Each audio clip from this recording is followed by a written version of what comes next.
안녕하세요. 저는 경기도 광주에 살고 있고 건축 디자이너로 일을 하고 있는 36살 남성입니다. 얼마 전까지는 프로젝트 때문에 회사에서 밤샘 근무도 하고 바쁜 시간을 보냈어요. 이제는 조금 쉬고 싶다는 생각을 해서 회사를 나와 프리랜서로 근무 중에 있어요. 덕분에 집에서 보내는 시간이 많고 상당히 여유로워졌습니다. 그래도 제가 직접 디자인은 집에서 사니까 뭔가 뿌듯하기도 하네요. 제 취미 중 하나는 아침에 일어나 커피 한 잔 하며 사연 채널을 챙겨 듣는 겁니다.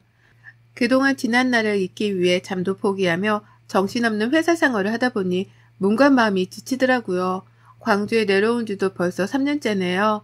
사실 저는 3년 전 호르몬이를 여의고 그와 동시에 이혼을 했는데요. 그 사건으로 인해 제 인생에 큰 오점을 남기게 되었고 지금까지 살아온 제 발자취를 다시 되돌아보게 되었습니다. 생각해보니 그 여자를 만난 것 자체가 제 인생의 실수였어요. 제 사연을 여러분들께 들려드리면 좋을 것 같아 이렇게 글을 쓰게 되었습니다. 그럼 제 사연 시작할게요. 저는 유년 시절에 대한 기억이 별로 좋지 않아요. 어려서 불의의 사고로 아버지가 일찍 돌아가시는 바람에 어머니가 홀로 남동생과 저를 키우셨습니다. 식당 설거지, 건물 청소부터 안 해본 일이 없으셨고 어렵사리 모은 돈으로 학교 앞에서 작은 부식집을 운영하며 저희를 뒷바라지 해주셨어요. 어머니는 저희 형제가 열심히 공부해서 번듯한 직장을 잡고 평범하게 살아가길 바라셨어요. 그러면서도 저희가 하고 싶은 일이 있으면 실패든 성공이든 저희 몫이라며 잘 해보라고 응원해 주셨죠. 저는 가정 형편이 좋지 않았던 어린 시절의 기억 때문인지 집에 대한 집착이 생겼습니다. 그래서 대학도 장학금을 받으며 다녔고 건축 디자인을 전공했어요. 제가 좋아하는 집, 그리고 언젠가는 나만의 집을 만들며 살겠다는 꿈 하나 때문이었죠. 남동생은 어머니를 도와 장사를 하고 싶어 했습니다. 그래서 고등학교를 졸업하면서 어머니와 함께 분식집을 운영하기 시작했는데 사업가 기질이 있었는지 학교 앞에서 운영하던 작은 분식집은 지점을 3개 낼 정도로 번창하게 되었습니다. 그렇게 대학생 시절부터 가정 형편이 조금은 여유로워졌고 그 덕분에 뒤늦게나마 하고 싶은 거 하며 살게 되었죠. 어머니는 평생 고생만 하시다 처음으로 해외여행도 가보시고 백화점에서 비싼 옷도 사보셨어요. 사업이 잘 된 탓에 여유자금이 많이 모아졌고 그 돈으로 건물도 사시고 넓은 집으로 이사도 갔습니다.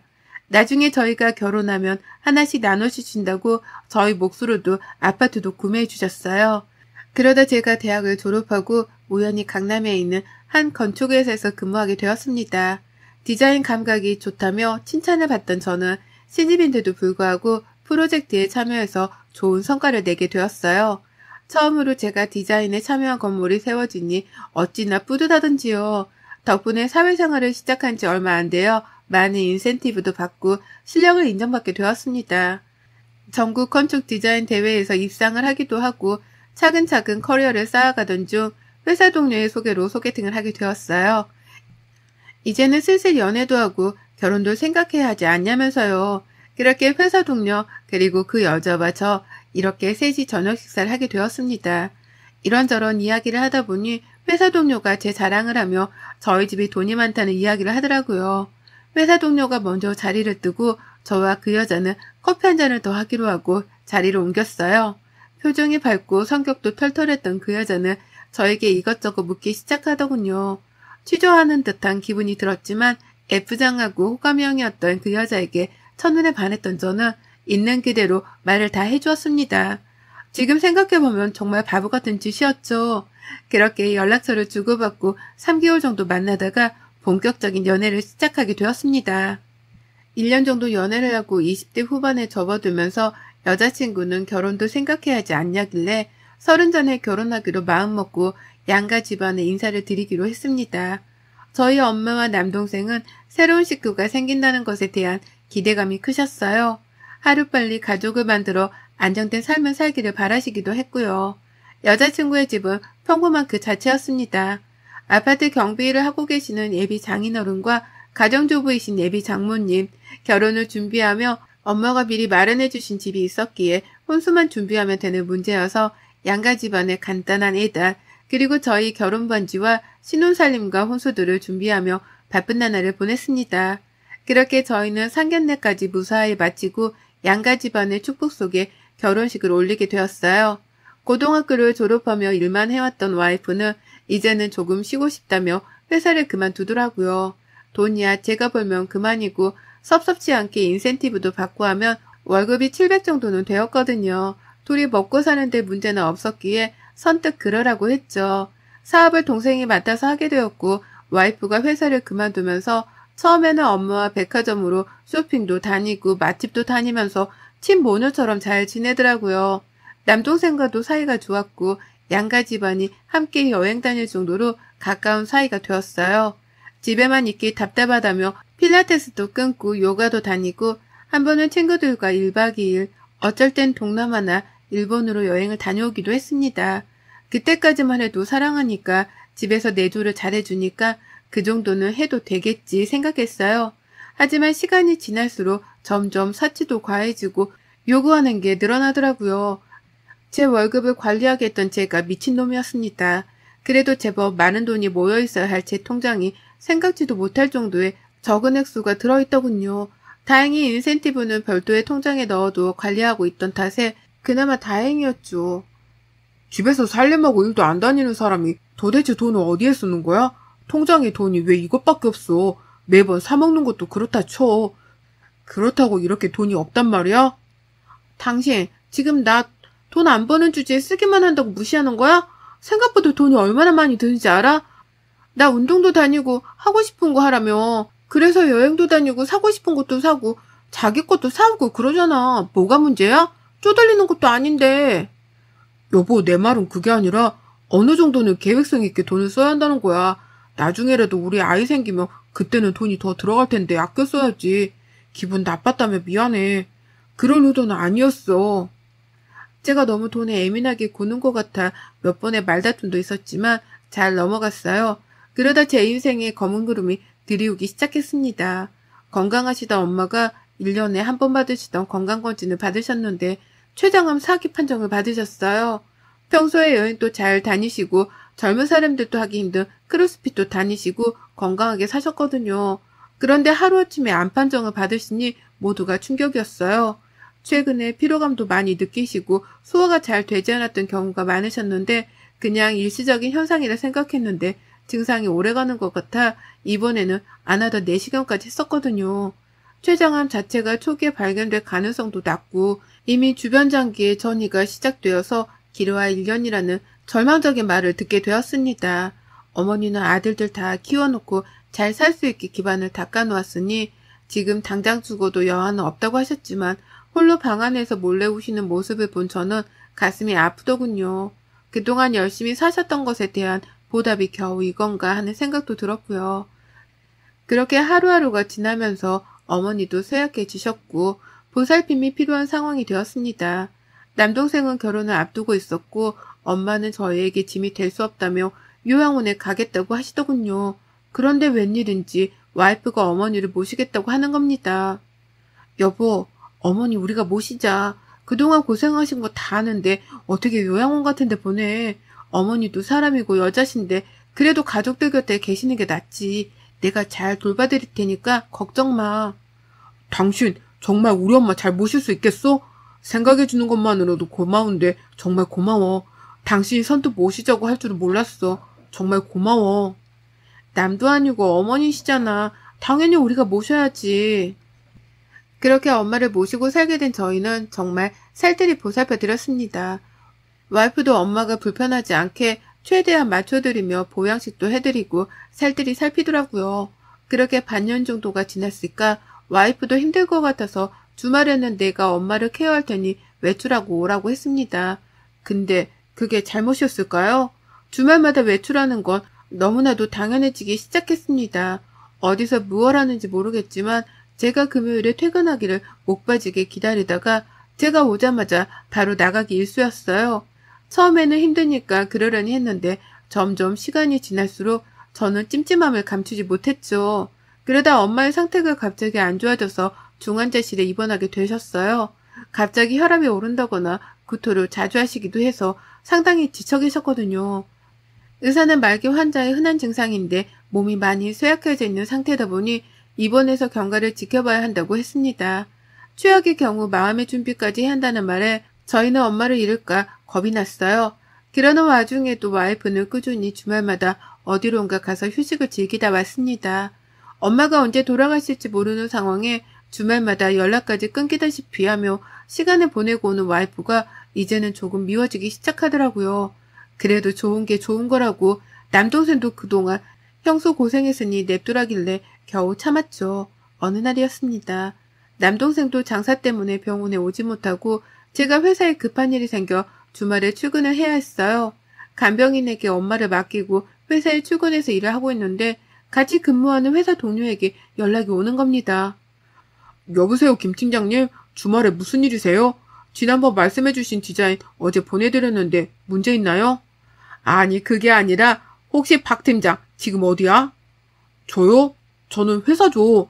지난번에 신입들 디자인 대회 나간다고 회사에서 자체 심의한다고 한 것 때문에 검토하러 나왔죠. 왜 그러세요? 아, 내가 그럼 잘못 봤나? 아니, 나 지금 여기 강원도거든. 근데 박 팀장 와이프를 봤거든? 왜 남자랑 지나가길래 박 팀장인 줄 알고 봤는데 박 팀장은 회사라고 하고 내가 잘못 봤나 봐. 제 와이프요? 친구들이랑 여행 간다고 했는데 친구들이랑 갔나 보네요. 어디 가는지까지는 제가 신경을 못 써서요. 이런 말 미안한데 친구들이랑 온 건 아닌 것 같아. 같이 있던 남자도 얼굴이 익숙하고 어디서 많이 본 것 같단 말이지. 근데 선글라스를 쓰고 있어서 긴가민가 해. 재수 씨는 분명해. 내가 사진까지 찍었다니까? 박 팀장, 혹시 와이프가 바람피고 있는 거 아니야? 내가 관여할 문제는 아니지만 보통 사이가 아닌 것 같아서. 무슨 말이세요? 제 와이프가 무슨 바람이에요? 아닐 거예요. 그렇게 전화를 끊고 사진을 전송받았는데 그 사진을 보고 그 자리에서 굳어버리고 말았습니다. 사진 속 여자는 제 와이프가 분명했어요. 그리고 그 옆에는 와이프를 소개해준 회사 동료였던 사람이 있던 겁니다. 사실 저에게 와이프를 소개시켜주고 얼마 뒤 개인 사정으로 퇴사를 했거든요. 몇 번을 둘러봐도 사진 속 남자는 그때 그 남자가 분명했습니다. 팔에 손목까지 이어지는 타투가 있었는데 그걸 보고 확신했죠. 끓어오르는 분노를 겨우겨우 삭히고 마음을 가라앉히기 위해 물까지 벌컥벌컥 마셨습니다. 사진 한 장으로는 확실하게 단정 짓기 어려웠기 때문에 며칠을 고민하다 남동생에게 이 사실을 알렸어요. 남동생도 처음에는 형수가 그럴 리가 없다며 못 믿겠다고 했지만 혹시 모르니 증거를 남겨야 한다고 했습니다. 평소 확인을 잘 하지 않던 차에 블랙박스부터 확인해보자고 했죠. 집과 회사가 가까웠기 때문에 가끔 제가 운전하는 거 말고는 주로 와이프가 타고 다녔기 때문이죠. 남동생과 같이 확인을 하는데 정말 낯뜨거워 죽는 줄 알았습니다. 사랑한다느니 언제 이혼할 거냐는 둥 대화가 녹음되어 있었고 스킨십을 하면 냈던 소리도 모두 녹음이 되어 있더라고요. 좀 더 확실한 증거가 필요했기에 남동생과 저는 집에 아무도 모르게 홈캠까지 달았습니다. 평일에는 제가 회사와 병원 그리고 남동생 집으로 오가며 어머니를 간호했던 탓에 집에는 거의 어쩌다 한번 속옷이나 옷가지를 갈아입기 위해 가기 일쑤였거든요. 설마 하는 마음으로 홈캠까지 설치하고 확실한 증거가 생길 때까지 이를 악물고 견뎠습니다. 알고 보니 그동안 주말마다 그 남자를 만나 여행을 다녔던 겁니다. 와이프에게 따로 발급해주었던 카드 3번의 역을 조회해보는데 호텔이며 뭐며 안 간 곳이 없더라고요. 그동안 이 카드 내용만 봐도 알 수 있었을 건데 사는 게 바쁘다 보니 이런 것까지 신경 쓸 여유가 없었네요. 그 사이에 일반 병실로 옮겨진 지 일주일 만에 엄마의 상태가 급격히 악화되어 다시 중환자실로 옮기셨고 사경을 헤매셨어요. 마음의 준비를 하라는 의사의 말에 남동생과 저는 병원에서 거의 살다시피 했어요. 남동생도 가게를 직원에게 맡겨두고 항상 엄마 곁을 지켰습니다.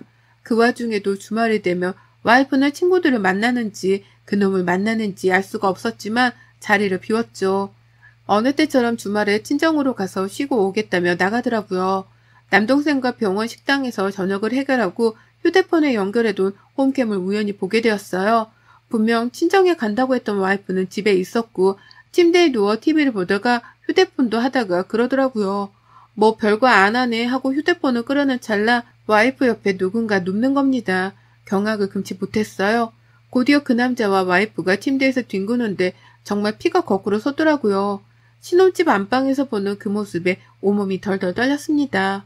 남동생은 왜 그러냐며 저와 휴대폰을 번갈아 보더니 아무 말도 하지 못하더라고요. 엄마는 오늘 내일 하시는데 와이프는 다른 남자와 바람을 피우고 있다니 이게 정말 가당키나 한 일인가요? 더 가관인 건 그들의 대화였습니다.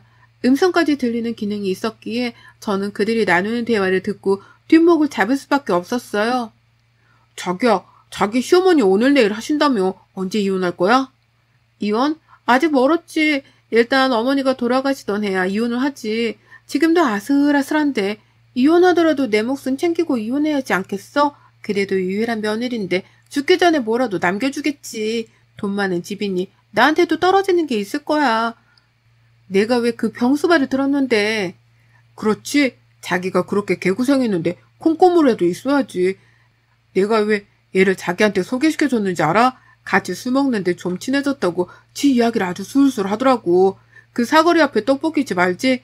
그거 서울에만 체인점 4개 있는데 사업도 잘 되고 집에 돈 많다고 자랑을 어찌나 하던지. 이혼할 때 그냥은 안 나갈 거야. 혹시 몰라서 임신 테스트기도 구해놨어. 역시 우리 자기는 돈 만지던 사람이라 그런가 똑똑하단 말이야. 한몫 챙겨서 빨리 뜨자. 저는 모든 영상과 와이프가 썼던 카드 내역을 다 모았습니다. 그리고 며칠 뒤에 엄마가 힘겹게 저희에게 할 말이 있으시다며 부르셨습니다. 의사선생님은 엄마와 저희를 임종방으로 옮겼습니다. 그렇게 엄마는 저희에게 그동안 고생 많았다며 앞으로 더 행복하게 살으라는 말씀을 하시고는 눈을 감으셨어요. 와이프는 눈물을 흘리며 오해를 하더라고요. 그 모습에 기가 찼지만 장례식까지만 참기로 하며 손에 자국이 날 정도로 주먹을 꽉 쥐었습니다. 엄마를 보내드리고 엄마가 사시던 집 요품을 모두 정리하고 일상으로 돌아갔습니다. 저는 이혼 소리와 모든 증거를 가지고 처갓댁으로 갔습니다. 와이프가 친정에서 주말을 보내고 오겠다며 간 탓이었죠. 전 그곳에서 단판을 짓고자 했습니다. 박서방, 자네가 여기는 웬일인가 연락도 없이. 저녁은 먹었고. 장인어른 장모님 드릴 말씀이 있어서 찾아왔습니다. 저 경이랑 이혼하겠습니다. 어리둥절해 하시는 장인어른 장모님께 와이프가 저질렀던 그동안의 만행들이 담긴 증거들을 모두 보여드렸고 와이프에게는 이혼 서류를 건네주었습니다. 연기라도 할 줄 알았더니 와이프는 당당하게 말을 하더라고요. 아직 내가 들이민 증거자료를 보지 못한 채로 말이죠. 이혼이 그렇게 쉬운 줄 알아? 증거 있어? 내가 바람 피웠다는 증거 있냐고. 지금 살고 있는 그 신혼집도 절반 떼서 놔줘. 그냥은 못하지. 내가 병든 시어머니 수발까지 했는데 네가 딴 여자 생긴 거 아니야? 기가 차도 너무 기가 차서 말이 다 안 나오네. 너 이거 보고도 할 말이 있냐? 너 집에 카메라도 설치했어? 너 이거 범죄인 거 몰라? 범죄? 내가 내 집에 도둑 들까봐 설치한 건데 뭐가 범죄라는 거야? 몰카도 아니고. 그리고 범죄는 너랑 그 새끼가 하는 짓이 범죄인 거야. 신혼집에서 대범하게 몸 엉키면서 뒹굴 때는 언제고? 뭐 범죄? 그 새끼랑 나란히 콩밥 먹고 싶어? 간통죄도 폐지된 지가 언젠데 콩밥 타령이야. 이렇게 된 거 그래 이혼하자. 대신 나 2억 줘. 안 그럼 이혼 못해. 안 해. 2억? 가당키나 하냐? 너 그동안 내 월급으로 사치 부리고 놀러다닌 거 그것만 해도 2억은 넘겠다. 혼수해온 거? 그것도 장인어른 장모님이 해주신 거지. 네가 한 게 아니잖아. 그리고 멍청하게 차에서 그 짓거리 했더라? 차에는 블랙박스라는 게 있어. 멍청해도 유분수지. 조용히 끝내려 했는데 안 되겠네. 원만한 합의는 없는 걸로 할게. 법정에서 보자고. 그렇게 저는 변호사를 선임해 이혼 소송을 했습니다. 와이프도 맞소송을 진행하며 저에게 2억 원의 위자료를 요구하더라고요. 저는 와이프에게 그동안 제 월급으로 흥청망청 쓴 금액 5천만 원과 위자료 5천만 원을 요구했습니다. 일을 하지 않아 돈이 없던 와이프는 처가댁의 도움을 받고자 했으나 장인어른 장모님은 너 같은 딸 둔 적 없다. 집안 망신을 시켜도 유분수지. 불륜녀 주제에 어디서 딸 노릇을 하려고 드냐? 하며 와이프의 도움을 거절하고 연락을 차단시켜 버리시더라고요. 그러면서 저에게 자식을 잘못 키웠다고 상처를 줘서 미안하다며 무릎까지 꿇으셨습니다. 그리고 상간남에게도 소송을 걸어 2천만 원의 위로금을 받아냈어요. 와이프는 자기가 돈이 없는데 어떡하냐며 배째라는 식으로 나오더라고요. 뭐 별 수 있겠습니까? 전 기다렸습니다. 제가 나서지 않아도 주게 될 테니까요. 그렇게 위자료를 주지 않고 꽤 오래 버티더라고요. 처갓집은 와이프 명의로 되어 있어서 와이프가 위자료를 지급하지 않자 장인어른 장모님이 살고 계신 집이 경매로 넘어갈 수도 있다는 통지서를 받고서야 저한테 싹싹 빌더라고요. 어떻게든 막노동이라도 해서 위자료 줄 테니 제발 한 번만 봐달라고 하더라고요. 본인들이 길거리에 나앉게 되자 장인어른과 장모님은 결국 노후자금으로 모아둔 돈을 제게 주시며 선처를 부탁하시고요. 저는 죄 없는 어른들이 고생하시기까지는 바라지 않았습니다. 1억을 받고 5천만 원을 다시 돌려드렸어요. 나머지는 와이프에게 직접 받겠다고 말씀드렸죠. 그렇게 와이프와 이혼 절차를 마무리하고 저는 서울 생활을 정리하기 시작했습니다. 신혼집을 매매해 제가 갖고 있던 돈으로 현재 살고 있는 경기도 광주의 집을 짓기 시작했어요. 1년 정도의 기간이 소요되었고 저는 홀로 그 집에서 지금까지 살고 있습니다. 다니던 회사도 그만뒀지만 저에게 자꾸 작업을 요청해 오는 탓에 프리랜서로 근무하게 되었어요. 혼자 먹고 살 정도는 충분히 되었기에 여유를 부리며 일하고 있답니다. 장인어른의 말씀으로는 와이프를 처갓집에서 쫓아냈고 어디서 무얼 하면 사는지 모른다고 하시더라고요. 그저 제 계좌로 매달 100만 원씩을 꼬박꼬박 보내오고 있답니다. 그렇게 벌써 3년이라는 시간이 지났네요. 큰일을 겪고 나니 제 인생이 더 소중하게 느껴졌습니다. 그래서 앞으로는 후회 없는 삶을 살려고 해요. 내년에는 해외로도 나가볼 예정입니다. 더 이상은 결혼에 대한 생각도 없고 코로나도 잠잠해졌으니 더 늦기 전에 넓은 세상을 만끽해야 하지 않겠어요? 여러분의 생각은 댓글로 남겨주세요. 오늘도 시청해주셔서 정말 감사합니다.